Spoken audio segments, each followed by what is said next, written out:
다니엘 6장 10절부터 18절 말씀입니다. 한 절씩 교독하시고 마지막 절 합독하겠습니다. 다니엘이 이 조서에 왕의 도장을 찍힌 것을 알고도 자기 집에 돌아가서는 윗방에 올라가 예루살렘으로 향한 창문을 열고 전에 하던 대로 하루 3번씩 무릎을 꿇고 기도하며 그의 하나님께 감사하였더라.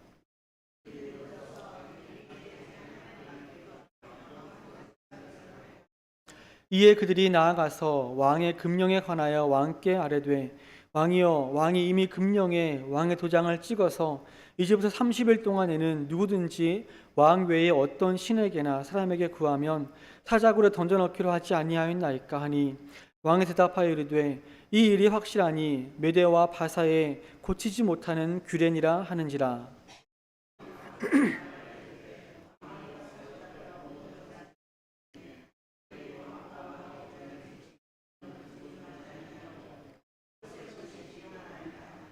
왕이 이 말을 듣고 그로 말미암아 심히 근심하여 다니엘을 구원하려고 마음을 쓰며 그를 건져내려고 힘을 다하다가 해가 질 때에 이르렀더라.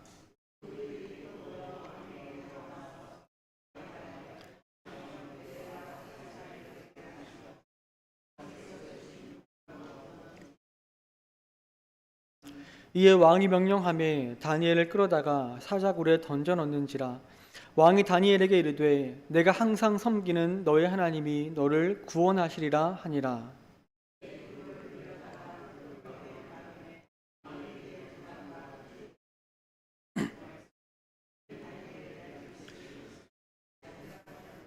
합독합니다. 왕이 궁에 돌아가서는 밤이 새도록 금식하고 그 앞에 오락을 그치고 잠자기를 마다하니라. 아멘. 네, 지난 주일 다니엘 6장 1절부터 9절 말씀을 통해서 우리는 하나님을 대적하는 이 세상 속에서 우리가 어떻게 살아야 할지 다니엘의 모습을 통해서 함께 살펴보았는데요. 먼저 성령 충만해야 한다고 했습니다. 성령 충만은 일단 하나님의 은혜로 되는 것이지만 스스로 영적인 관리를 해야 합니다. 다니엘은 매일 하루 3번씩 하나님께 기도했고 또 그 외에도 영적인 관리를 했을 것입니다. 우리가 할 수 있는 가장 기본적인 것은 말씀과 기도입니다. 그렇게 영적인 부분을 관리하여 성령 충만할 때 그것이 바로 우리가 이 세상에서 남들보다 더 뛰어난 사람이 되는 비결이라고 했습니다. 또 진실된 삶을 살아야 한다고 했습니다. 지금 이 시대는 진실되게 살면 바보같이 느껴지는 그런 시대이지만 우리가 믿는 하나님이 진실된 분이시기에 우리는 진실된 삶을 살아가야 합니다. 사탄은 성도들을 고발하기 위해서 밤낮으로 애를 쓰고 있는데 그것을 막는 가장 확실한 방법이 바로 진실된 삶이라고 했습니다. 마지막으로 공개적 신앙의 삶을 살아가야 한다고 했습니다. 이것은 보여주기식의 그런 신앙생활을 해야 한다는 것이 아니라 주위 사람들이 우리를 볼 때에 우리가 예수 믿는 사람이라는 것을 모를 수가 없을 정도로 확실하게 믿음을 지키며 살아가야 한다는 것입니다. 이렇게 우리가 믿음을 지키며 살아간다 해도 사탄은 끊임없이 우리를 넘어뜨리려고 음모를 꾸미고 있습니다. 그리고 그 음모는 언젠가는 우리에게 현실로 다가오게 됩니다. 과연 하나님을 대적하는 이 세상 속에서 성도는 어떻게 살아야 하는지 다니엘의 모습을 통해서 계속해서 함께 살펴보도록 하겠습니다. 첫 번째로 우리 주 예수 그리스도를 바라보아야 합니다. 지난 시간에 살펴봤듯이 이 다니엘을 시기해서 다니엘을 고발하려는 이 대적들은 왕 외에 어떤 신이나 사람에게 무엇을 구하는 사람이 있으면 그 사람을 사자굴에 던져놓는 법을 만들자고 왕에게 제안을 했습니다. 이 다리오 왕은 그들의 계략을 간파하지 못하고 단순히 새롭게 제송된 그 제국 내에서 백성들이 자기에 대한 그 충성심을 더 고취시켜 줄 거라고 판단을 하고 그 신하들의 요청을 받아들였습니다. 그리고 조서에 왕의 도장을 찍어서 금령을 선포했습니다. 다니엘의 대적들은 다니엘이 모르게 또 다니엘이 없을 때에 왕에게 찾아가서 그것을 제안했을 것입니다. 다니엘이 그것을 알았을 때는 이미 다리오 왕이 그 조서에 왕의 도장을 찍은 후였을 것입니다. 본문 10절 말씀을 다시 보시면 다니엘이 이 조서에 왕의 도장이 찍힌 것을 알고도 자기 집에 돌아가서는 윗방에 올라가 예루살렘을 향한 창문을 열고 전에 하던 대로 하루 3번씩 무릎을 꿇고 기도하며 그의 하나님께 감사하였더라고 했습니다. 다니엘은 그 조서에 왕의 도장이 찍힌 것을 알았습니다. 그 법은 분명히 다니엘에게 불리한 법이었습니다. 일반적인 정치인이라면 어떻게 하겠습니까? 당장 이 왕을 찾아가서 그 법은 불합리한 법이라고 하면서 취하해 줄 것을 요청했을 것입니다. 또 다니엘은 특히 다리오 왕의 신뢰를 받는 그런 사람이었고 다니엘 자신도 그것을 잘 알고 있었을 것입니다. 그러면 충분히 왕을 찾아가서 그 금령을 취하해 달라고 부탁하며 왕을 설득할 수 있었을 것입니다. 또 말로 안 되면 에스더서에 나오는 하만처럼 왕에게 많은 돈을 드리면서까지 왕에게 부탁할 수 있었을 것입니다. 하지만 다니엘은 자신을 신임하는 왕을 바라보지 않았습니다. 다니엘은 그 조서에 왕의 도장이 찍힌 것을 알고도 자기 집에 돌아가서 윗방에 올라가 예루살렘으로 향한 창문을 열고 하나님께 기도했습니다. 그가 예루살렘으로 향했다는 것은 이 과거 솔로몬의 성전 건축 때에 솔로몬이 기도했던 그 내용을 염두에 둔 것입니다. 솔로몬이 뭐라고 기도했냐면 훗날에 이스라엘이 범죄해서 이방 땅으로 사로잡혀 가게 될 경우에 그들이 그 흩어진 곳에서 성전이 있던 예루살렘 쪽을 향해서 기도하면 하나님께서 그 기도를 들으시고 그들을 용서하시고 불쌍히 여기셔서 그들을 건져달라고 그렇게 기도했었습니다. 다니엘 당시 성전이 이미 파괴돼서 없었지만 그런 솔로몬이 올린 그 기도의 내용을 기억하면서 성전이 있었던 예루살렘을 향해서 기도했던 것입니다. 예루살렘에 있었던 성전은 하나님 임재의 상징적인 장소였습니다. 다니엘이 예루살렘 쪽을 향해서 기도했다는 것은 하나님을 향하는 그의 마음을 보여주는 것입니다. 이렇게 다니엘이 늘 하나님을 바라보았듯이 오늘날 우리 성도들은 예수 그리스도를 바라보아야 합니다. 지금 우리가 살고 있는 이 사회는 전혀 우리와 반대로 가고 있습니다. 시간이 갈수록 점점 더 예수님을 무시하거나 또 대적하고 있습니다. 어떤 사람들은 기독교는 이 세상에서 없어져야 한다고 말하기까지 합니다. 그러나 우리는 저들이 무시하고 대적하는 예수 그리스도를 계속해서 바라보아야 합니다. 예수님은 십자가에 못 박혀 죽으셨지만 그것으로 모든 것이 끝난 것이 아니라 다시 살아나셨고 지금도 살아계신 분입니다. 예수님은 이 세상을 지으셨고 또 지금도 모든 것을 주관하고 계십니다. 우리는 그 예수 그리스도를 바라보아야 하는 성도들입니다. 물질을 바라보고 나보다 능력 있는 사람을 바라보고 환경을 바라보고 정부의 정책을 바라보는 것이 아니라 그 모든 것을 뛰어넘는 예수 그리스도를 바라보는 모든 성도님들 되시기를 바랍니다.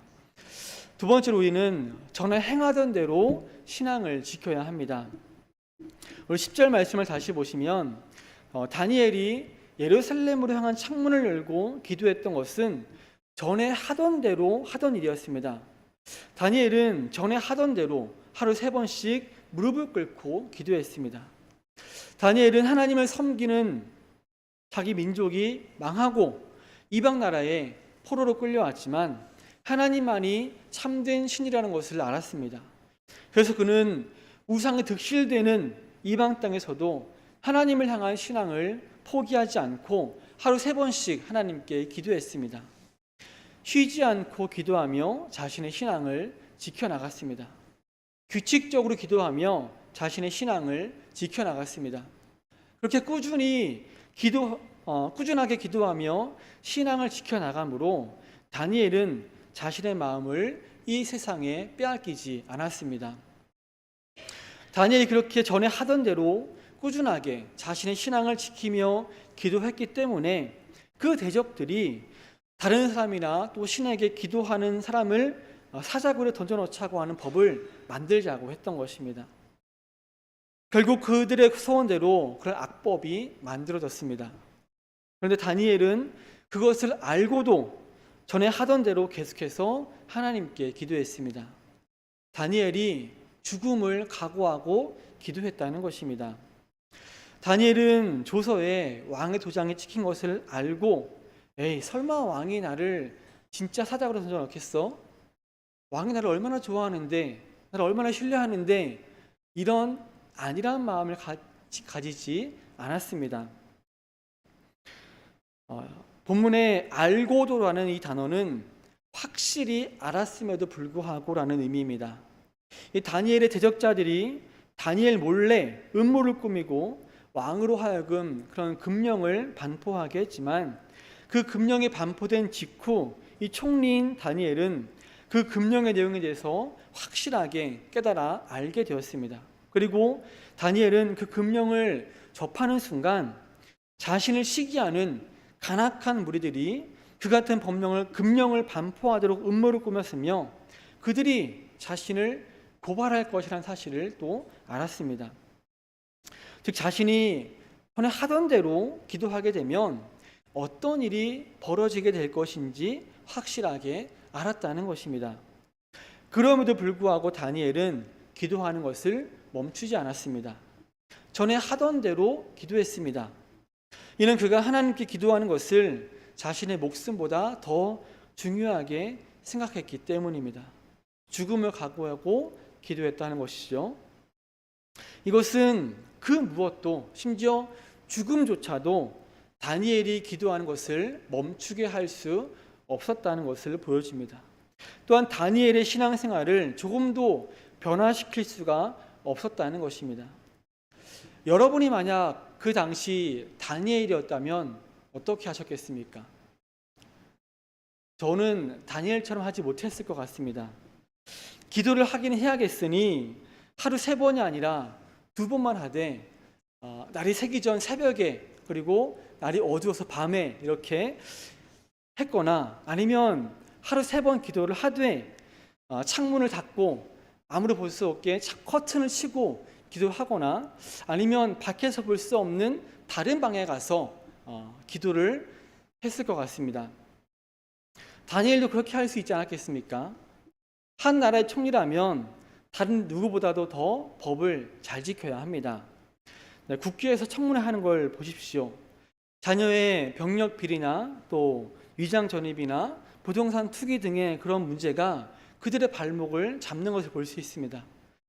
위장 전입이나 부동산 투기 같은 것은 일반 사람이라면 크게 문제 삼지 않지만 나라를 위해서 중요한 일을 해야 할 사람들이기 때문에 일반 사람들보다 더 크게 그 문제가 부각되는 것입니다.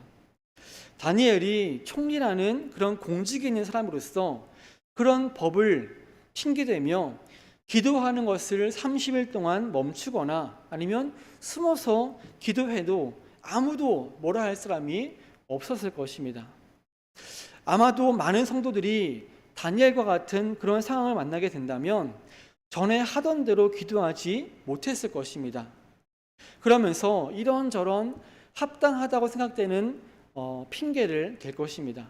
그리고 그렇게 하는 것을 아주 정당하다는 듯한 그런 태도를 보일 것입니다. 그런데 칼빈은 이 부분을 주석하면서 이렇게 얘기했습니다. 만약 다니엘이 조금이라도 습관을 바꿨다면 그것은 부분적인 배교였을 것이다 라고 했습니다. 우리가 아주 정당하다는 듯한 그런 이유를 대며 전에 하던 대로 신앙생활을 하지 못할 때에 그것이 배교의 행위라고 하는 것입니다. 또 어떤 분은 이 부분을 추석하면서 이렇게 얘기했습니다. 변화무쌍한 현실에 기도를 맞출 것이 아니라 기도 생활에 현실을 적응하면서 살아가야 한다. 세상 일이 기도를 주장하지 않도록 하라. 기도가 세상 일들을 주장하도록 해야 한다라고 했습니다. 기도뿐만이 아니라 우리의 신앙생활의 전반에 있어서 세상 일이 우리의 신앙을 주장하도록 해서는 안 될 것입니다. 지난 시간에 말씀드렸지만 우리가 살아가고 있는 이 사회는 우리의 신앙을 점점 더 위축되게 만들고 있습니다. 이제 5년 전에 있었던 일인데 이제 SNS에 올라온 글을 하나 보게 되었습니다. 고양시에 있는 어떠한 교회에서 공원에 나가서 전도를 했다고 합니다. 그런데 인권 감시단이라는 사람들이 찾아와서 여기서 전도하면 벌금형이라고 하면서 전도를 금지시켰다고 하는 것입니다.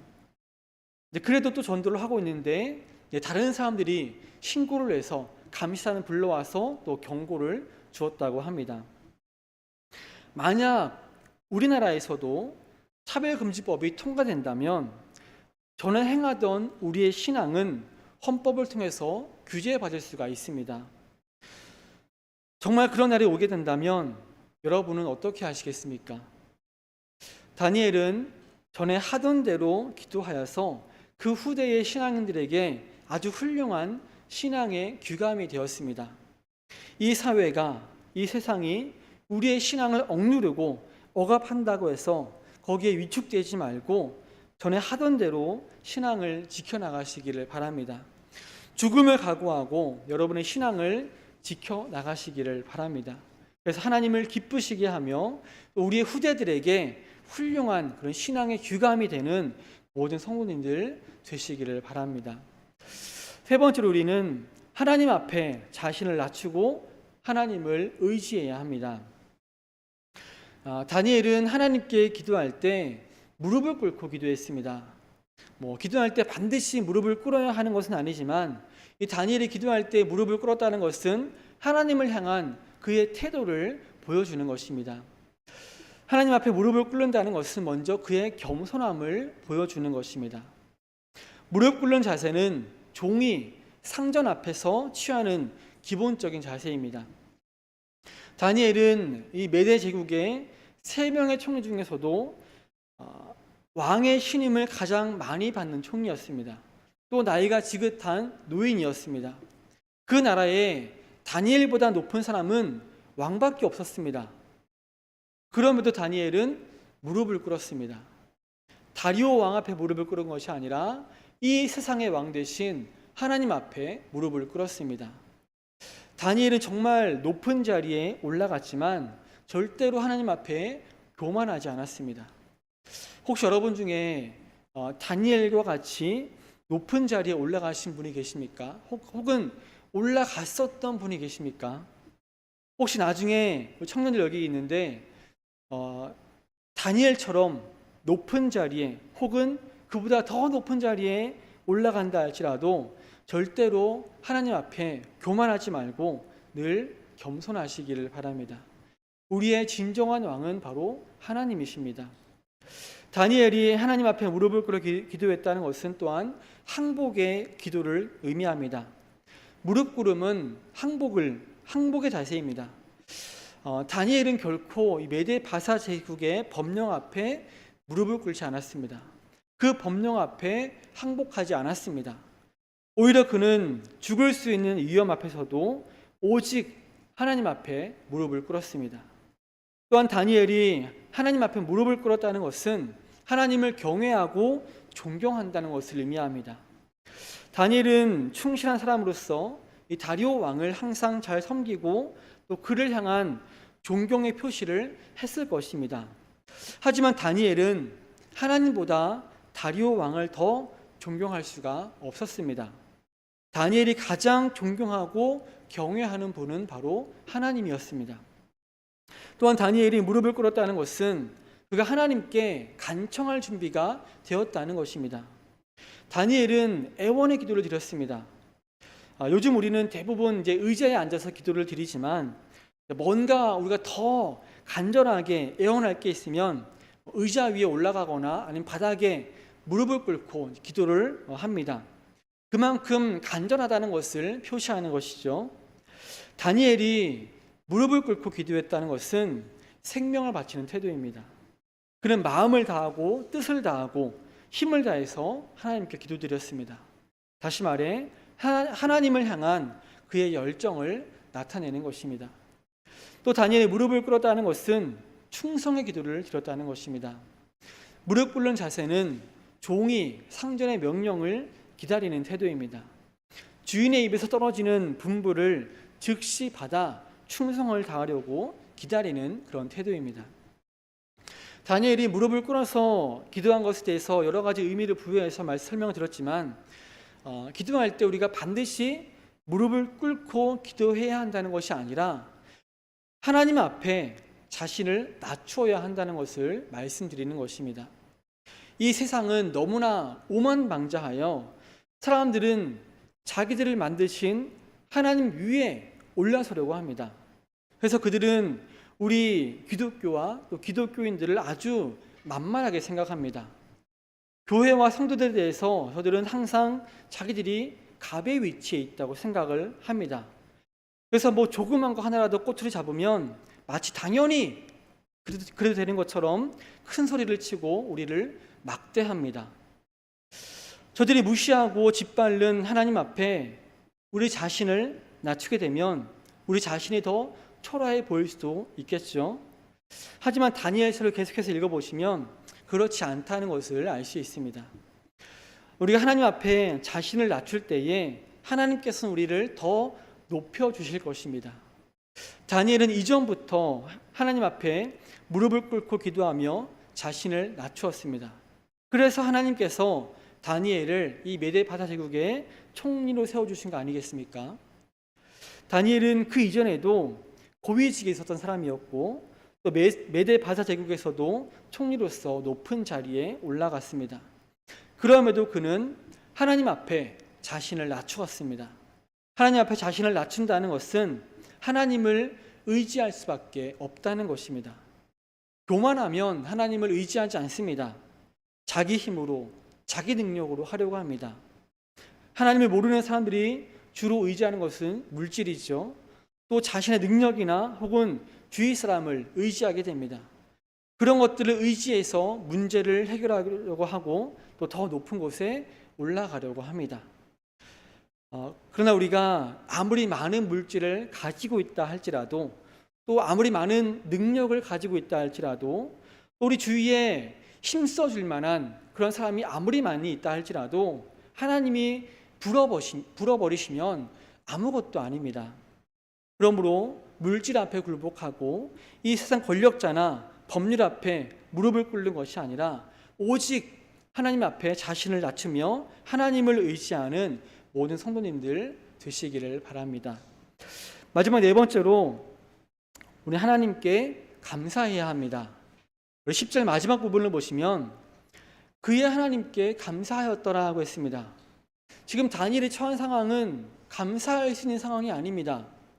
하나님을 향한 신앙을 지키려고 했는데 오히려 죽임을 당할 수 있는 상황에 놓였습니다. 그런 상황에서 어떻게 감사할 수 있겠습니까?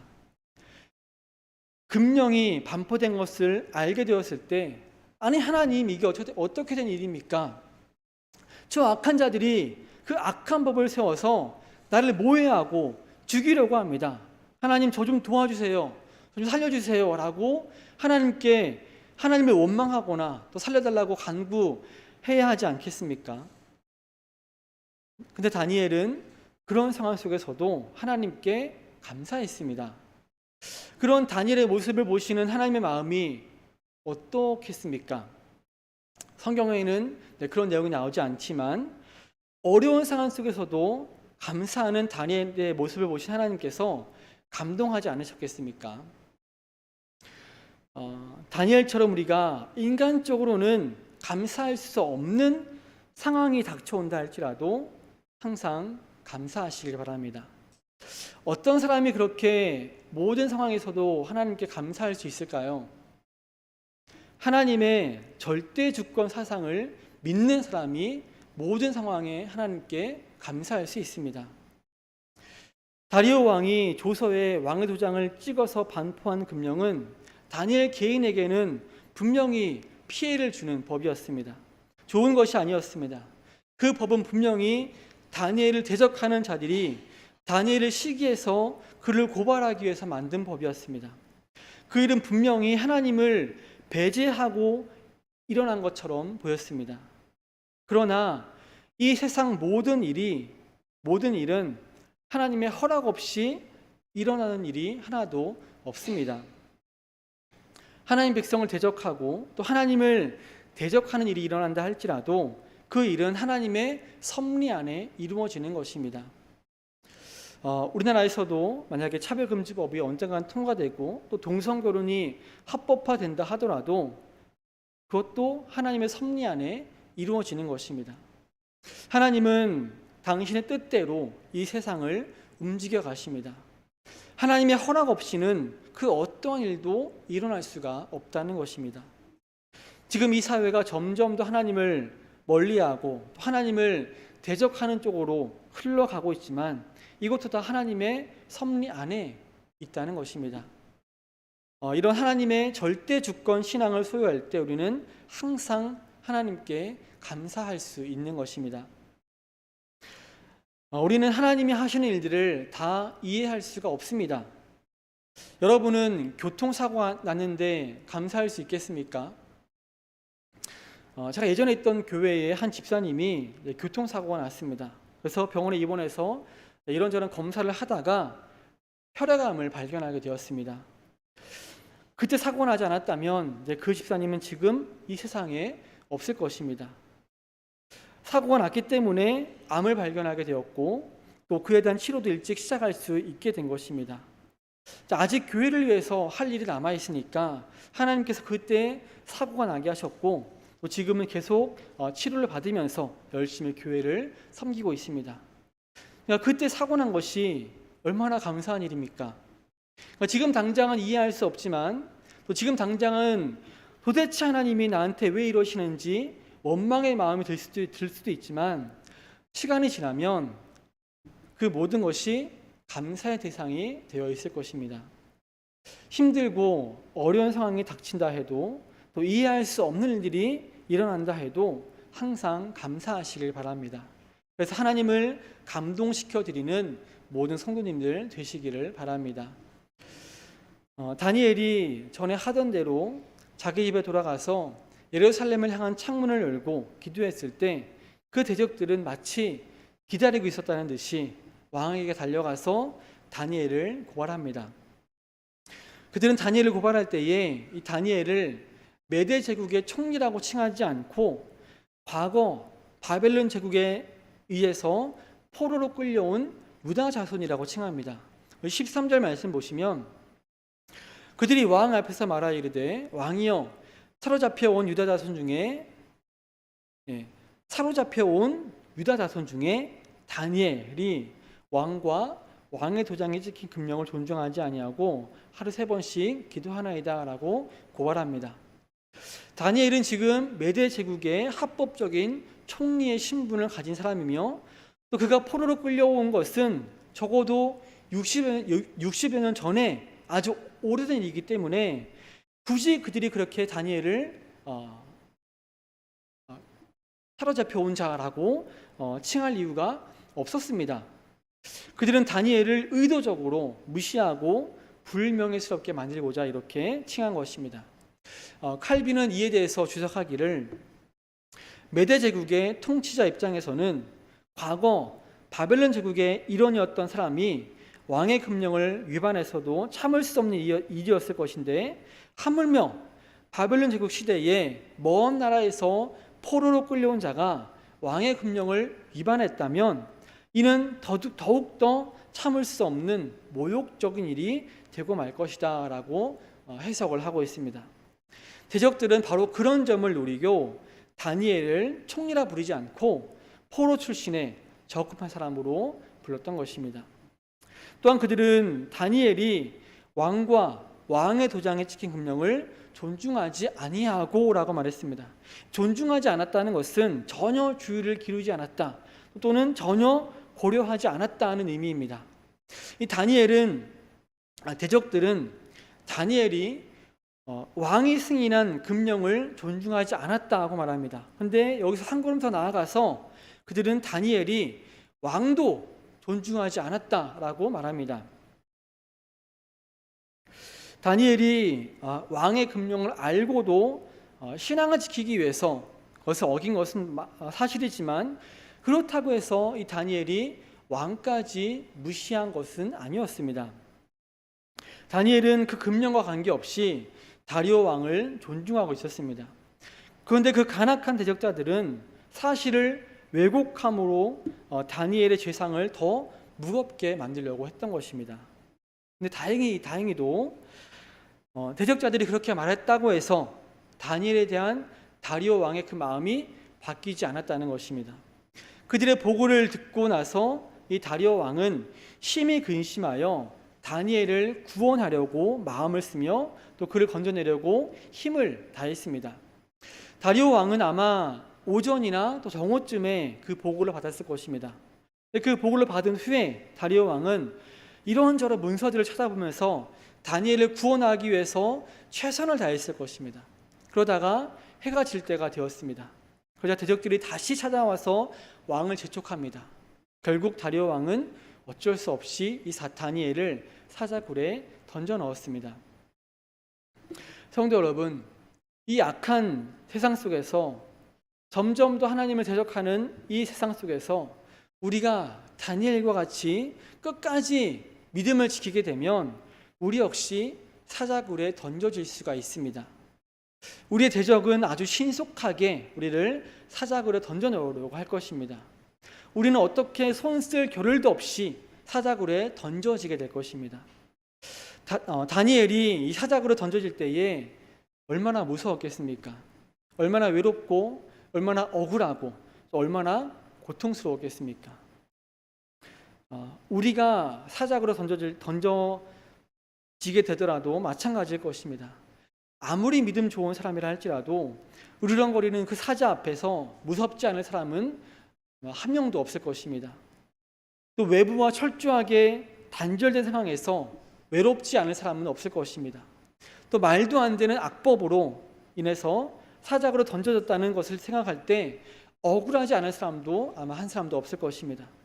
또한 정신적으로, 육체적으로 고통스럽지 않을 사람이 없을 것입니다. 하지만 그 가운데서도 자신의 신앙을 지키는 것이 바로 믿음입니다. 성경은 우리에게 위에 있는 권세들에게 굴복하라고 말씀하고 있습니다. 하지만 이 세상 법이 하나님의 법과 정면으로 대치된다면 우리는 어느 법을 지켜야 하겠습니까?